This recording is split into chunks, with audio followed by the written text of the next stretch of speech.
Hi guys, it's ALCHEMY. How's everyone doing? Good, I hope. Today I'm here to do a spotlight video and talk to you about the fragrance line from the fashion designer Marc Antoine Barrois. Now, is this a designer perfume line? Yes, it is in my opinion, because Marc Antoine Barrois is a designer. Do they smell designer? No. Are people going to argue that it's a niche perfume line? Probably yes, but ultimately it's from a designer. So they're designer perfumes, but way at a niche level. I'm going to start the video by saying that. Please argue amongst yourself and be kind to each other in the comments. Thanks, goodbye. So I have been wearing these fragrances for an entire week, and they have gained such huge traction in the niche perfume world. I think a lot of people, as I said, do consider them to be niche perfumes. They certainly feel that way. And I've spent a week or so wearing them. I own one of them already, which is my favorite thing I've added to my collection this year. But let's talk about the collection first. So this collection is a collaboration between Marc Antoine Barrois and his chosen perfumer, Quentin Biche, or as I've heard French people say, Quentin Biche. If you don't know who Quentin Biche is, he is the current talk of the town amongst perfume lovers, niche perfume lovers, designer perfume lovers. He's not new to the game, but his career recently, in the last couple of years at least, or the last, let's say, 3 to 5 years, has seen such a huge trajectory where he is just churning out great perfume after great perfume after great perfume for multiple brands, not just one. So he's the talk of the town, he's the buzz, and Marc Antoine Barrois, all of the perfumes were made by him, and there's some gems in here. So what's the collection about? The collection is about space, which I did not know when I tried all of them prior and during this. I did not know that the theme was space, and I don't mean the space between me and you. I mean the out there space, the ether, the cosmos, the stars, the planets, the moons, the suns, and all of those things that twinkle far away from us. And it's quite a cool theme. And also leather, from what I've discovered in the way that they smell. So I've worn all of them. I'm going to give you a kind of brief-ish overview of them. These aren't going to be super in-depth reviews, but I'll talk about them briefly so you can maybe get an idea. You may have heard of some, you may have not. There are some standouts in here, and there's a couple of things that I've been very underwhelmed by. So what was the first one that I wore? The first one I wore is called Encelade, and I wore this straight out of the gate. I'm going to spray them on blotters to remind myself again. And Encelade, as far as I know, is the name of one of Saturn's moons. Yes, one of Saturn's moons, named after one of Saturn's moons, rich in geysers, and a giant son of Gaia whose jerks cause earthquakes and whose breath stirs the eruptions of Mount Etna. So I'll give you the note lists of each of them since it is a spotlight. One sec. So the notes of this perfume are rhubarb, atlas cedarwood, vetiver, leather accord, tonka bean, and sandalwood. So I did find this perfume kind of underwhelming. It's an explosion, and what it is, there are things I liked and there are things I didn't like. So at first, it's the biggest overdose of vetiver you can ever imagine. So if you are a vetiver fan, this could be for you. It's a lot of vetiver, and in the beginning I got the tiniest hint of something fruity, sparkly, sweet, red smelling in the background, which is the rhubarb, and I can smell it here, but really it's just stomped all over by this vetiver. What I will say about this perfume is that it does showcase all of the facets of vetiver, and that's what I really enjoyed. If you don't know what vetiver is, if this is your first time watching a perfume video or learning about perfume, vetiver is a grass actually that grows in places like Haiti and Java, and perfume companies distill the root of it. It's a woody note essentially, but it has this kind of smoky, nutty, very thick and sometimes powdery feeling to it. And Encelade actually showcases the powderiness of vetiver very well. I put it on at 9 o'clock in the morning, between 8:30 and 9 when I was getting ready for work. And when I was at work, I was asking my colleagues, can you still smell me? What do you think of this? Blah, blah, blah. I was checking my wrists. I was all of that stuff that we do. And by around 1:30 or 2, My colleagues were saying, I can't really smell anything from you. There's something there, but it's barely a whiff. And Marc Antoine Barrois perfumes are known for being very loud and very long lasting.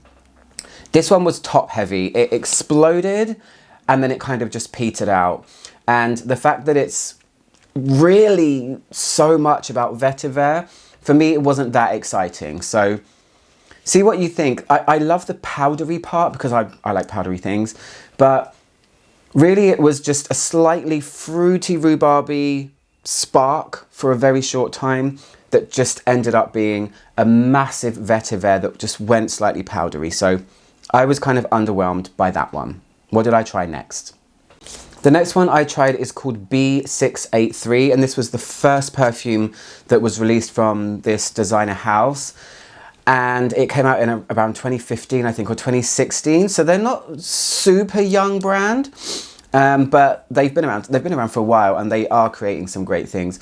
So B683 is in reference to, firstly, I think a story that Marc Antoine really likes. It's called The Little Prince. And in this story, this little boy goes to a planet which is called I think it's like B612 or something like that. It's a letter and a couple of numbers. And this is called B683 because the 6 refers to Marc's birthday. He was born on the 6th of October and 83 is his year of birth. So B683, also referencing that planet. So it's loosely based on space and stars. It's more about a love letter, I guess, to a childhood story that he loves. So what are the notes of this one? So B683 is black pepper, saffron, chili, violet leaf, leather accord. I did tell you leather is the theme of this line. Patchouli, sandalwood and oak moss.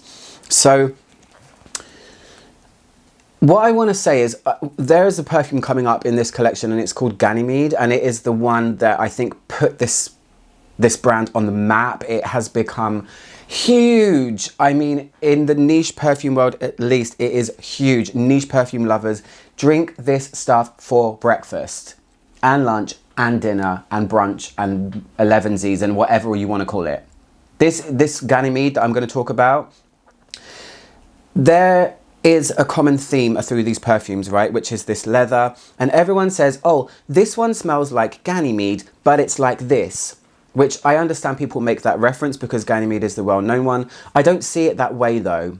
I see that there's a common thread that runs through most of them. It's not that they smell like Ganymede, it's just that Ganymede's the popular one. So I have to get that out of the way. So this perfume lost me entirely. I felt like, what even are you kind of thing. I didn't really know what it was trying to be. And there is a leatheriness underneath, and the leatheriness that people talk about in this collection and in terms of Ganymede as well is somewhere in like a metallic kind of cold leather feeling. It's almost kind of mineral smelling. And I smell that here and I smell it in many other ones in the line. And this has this vague red fruitiness as well. It's a little bit of a... It is unique, I would say, but I don't really know what it's trying to do. And again, this one did not last on me, unfortunately. It was the same as the Encelade one. It stayed until afternoon, but then it was gone. So I smell here a metallic leather. I smell some brightness. I don't smell anything like a chili kind of note. That would be quite cool, actually, I think, if it was more prominent, but I just don't feel it here. I didn't really smell any moss. I didn't really smell any patchouli. I will say, at its driest stage, it actually went very sweet and fruity. It felt like I was wearing a kind of berry vanilla, and I don't know where that came from or how, but this one, again, for me, was not really anything to write home about. So that's B683, the first fragrance from the brand.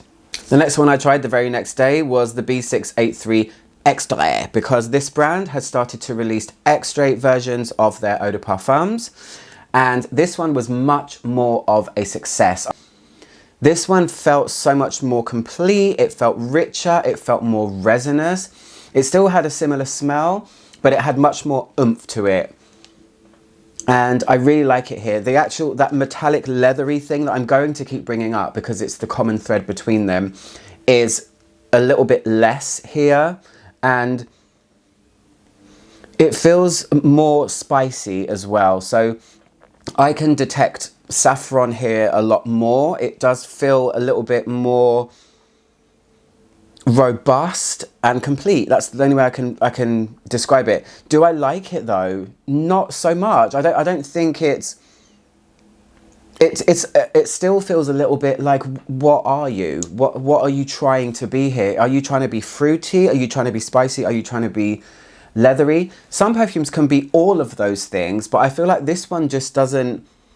It's like it almost gets to be a fully realized perfume, but it's kind of not. It's more complete than the original, but it still leaves me underwhelmed, and it's a tricky one to describe as well. It feels like this B683 perfume in both versions has an emptiness to it, and I don't know why that is. Maybe it's meant to be because it's about planets and stars and solar systems. You know, it is about emptiness, but it's not the explosion, this one or the previous one, what I thought they were going to be, having tried some of the others. So I'm going to talk about my favorite one now.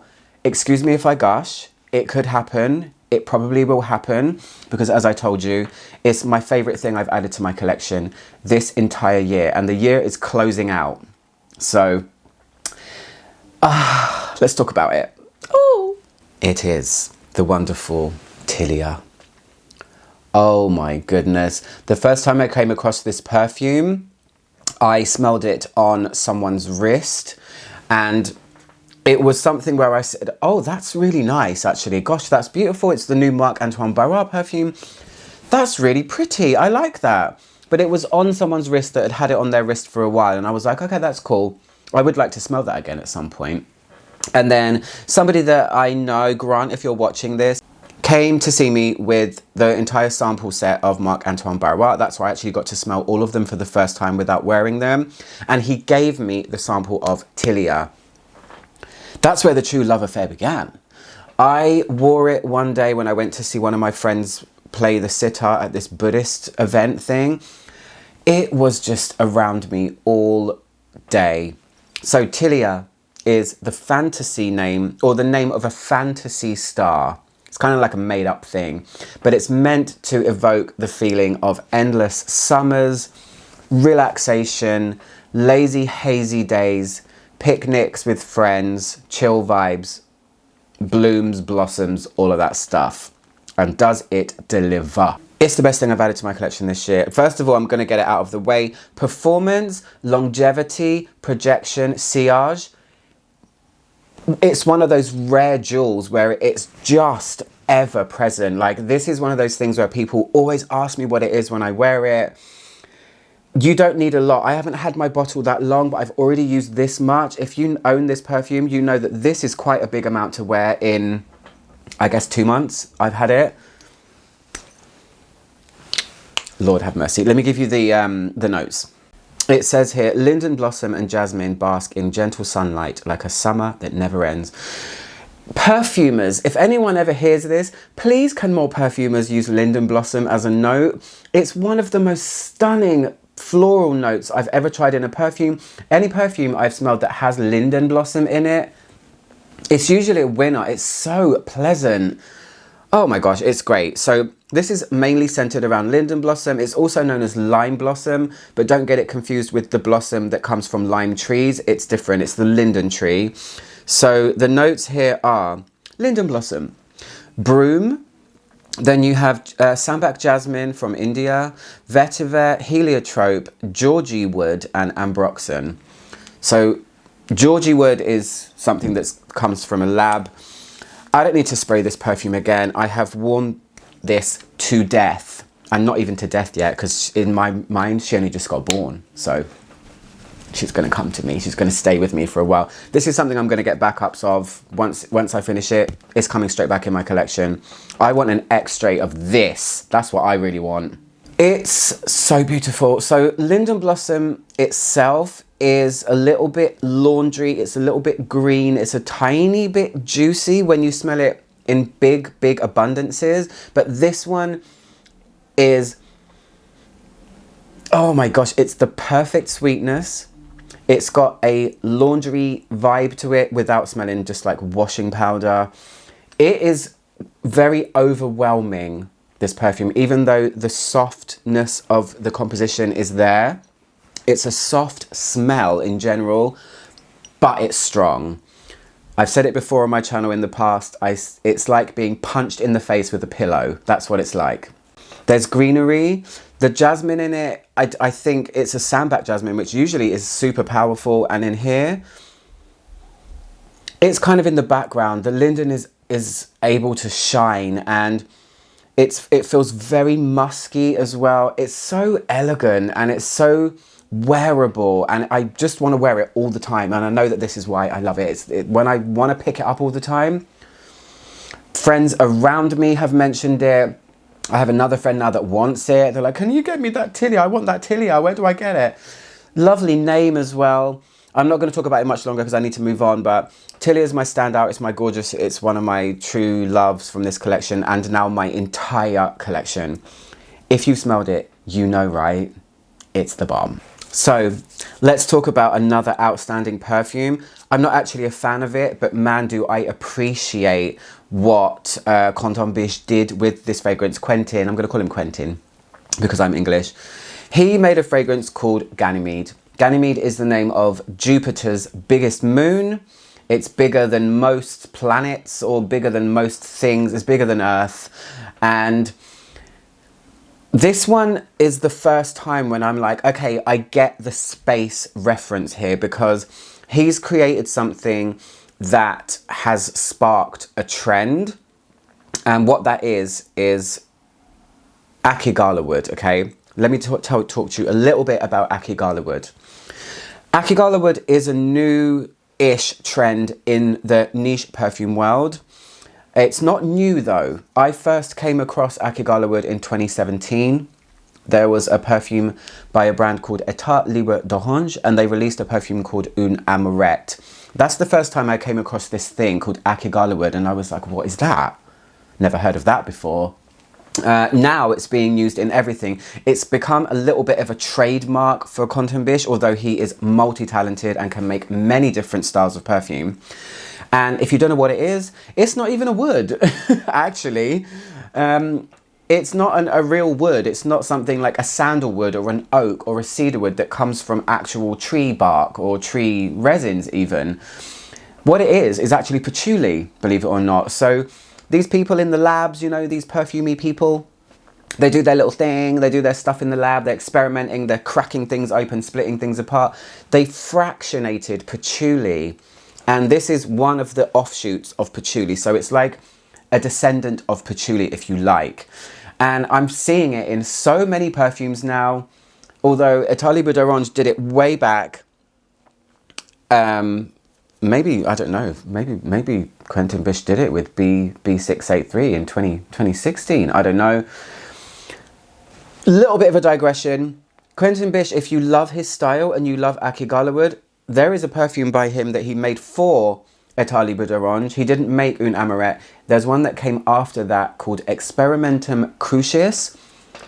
It's kind of a little bit of a nod to Ganymede, but it's got apple in it, it's got rose, it's got incense, and it is monstrously long lasting. If this is your jam, if Ganymede's your jam, if you know Ganymede already, go try that perfume out, because if you don't, it's waiting there for you. It's hiding, because it's absolutely fantastic.